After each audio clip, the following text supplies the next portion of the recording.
Hello and welcome to Miniature Adventures, home of the Quarantined Wargamer. I'm Big Lee and today I want to talk about collective painting.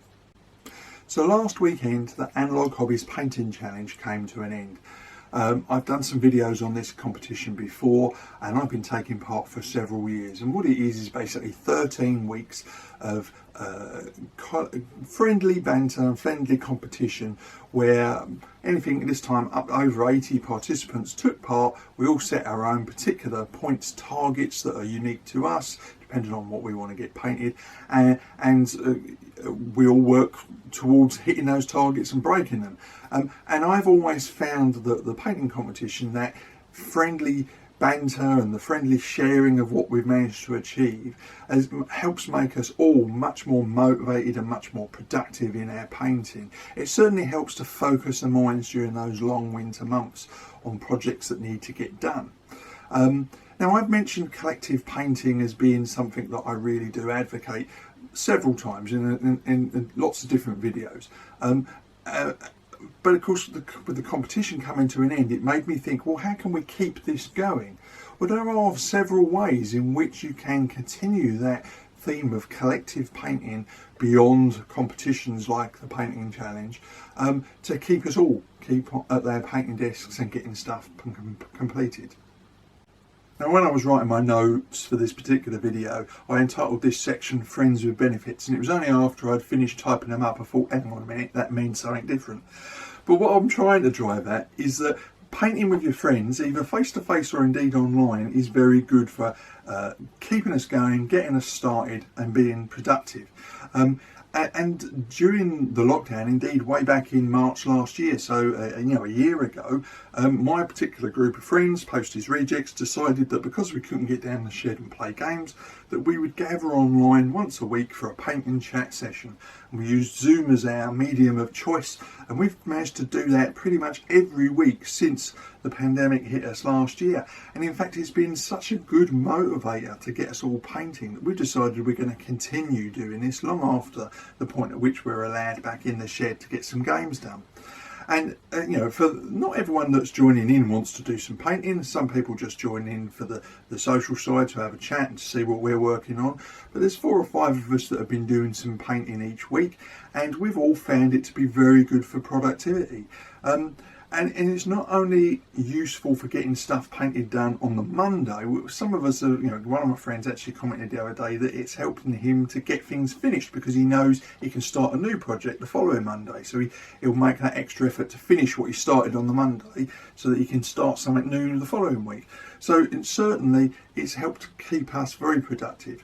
Now, I think that this particular medium, painting like that as a group online, certainly, it probably works best with under 10 participants. You probably could do it with a larger group, but obviously part of that painting isn't just we're all sitting there in silence. We are chatting, we're discussing different things, and the more people you've got involved, the louder and the more boisterous that conversation might get, and our conversation can get loud and boisterous at a time, and there's only 5 or 6 of us at a time. So I do think it works best, this online Zoom forum or whatever it is you're using, works best with smaller groups. So another way in which you could do collective painting is where clubs put on painting days, or whether that's a regular event of an evening or a special event during the day where you physically turn up. Now obviously that can only happen once clubs are able to open and so on, and many clubs do have sessions like that on a regular basis. So maybe during a normal club night there'll be games going on at one end and painting groups going on at the other. And I would suggest that if your club doesn't do something like that, encourage people to do it, because it will get more painted and you'll get more projects going that way. It's very useful for new players, people who are perhaps new to painting as well, and come along and they can pick up, they can share, or skills and techniques and knowledge can be shared with them.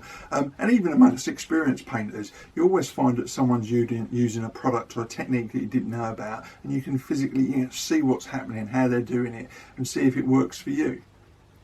And these sort of club evenings are really good for special projects, like if a club's putting together a demo game, for instance, and they've got to do loads of terrain and figures. You can all collectively work together towards that one big target.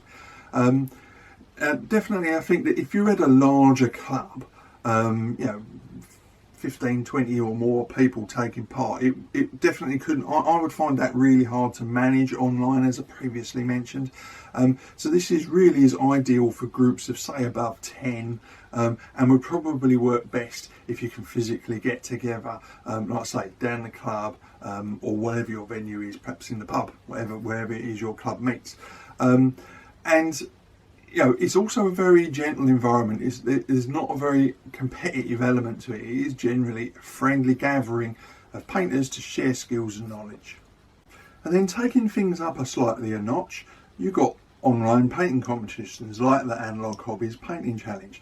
Now that's not the only one. There are other competitions, very similar ones, sometimes organised via forum groups or particular blogs, or maybe a club might run something like that if it's a big club and it's got lots of members. And the parameters can be whatever that particular group wants to set. It could be judged on quality, or it could just be judged on quantity. It could be figures for a particular setting or whatever. You know, the parameters are entirely up to the group.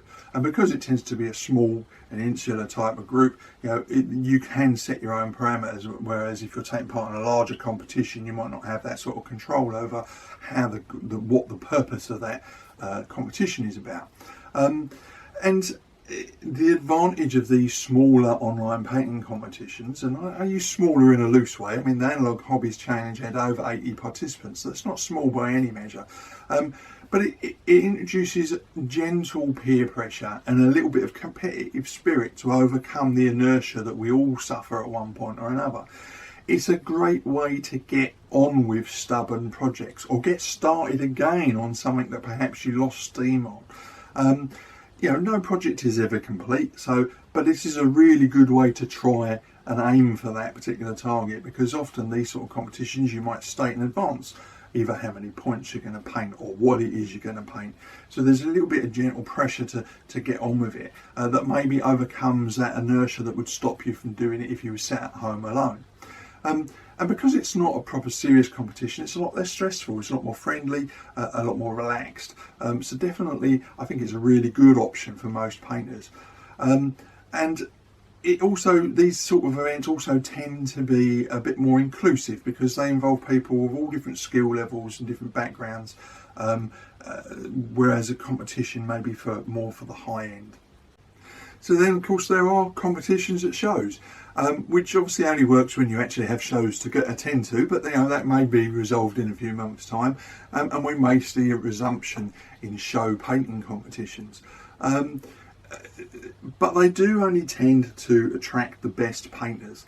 Not always, but most of the painting models that you see in painting competitions at shows are way beyond what we would call a wargame standard of painting. Not always, as I say, but majority tend to be. However, it is still another form of collective target. The individual painters are probably painting alone, but they're all painting towards a collective target, a particular day when they have to submit their entries.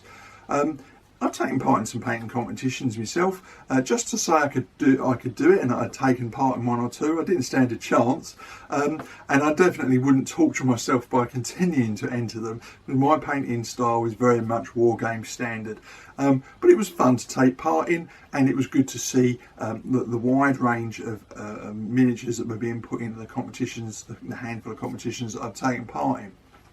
So it's a fact of life. If you paint miniatures for wargaming, we all encounter procrastination at some point or another.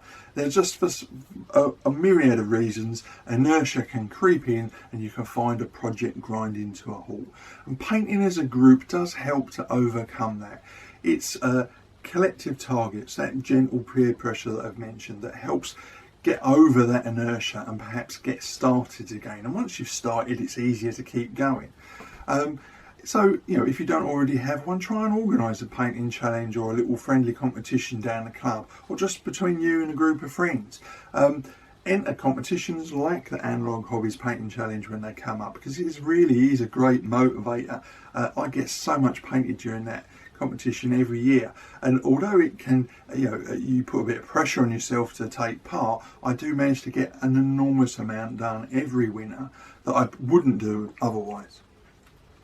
But of course, at the end of it all, I would definitely say don't beat yourself up if you don't achieve those targets. The fact that you're getting together and getting some painting done is always better than nothing. Any progress is good progress. So I hope you found that interesting. And of course, if you did, I would say please like, subscribe and share. So until next week, look after yourself, try and get some games in, and of course, keep rolling high.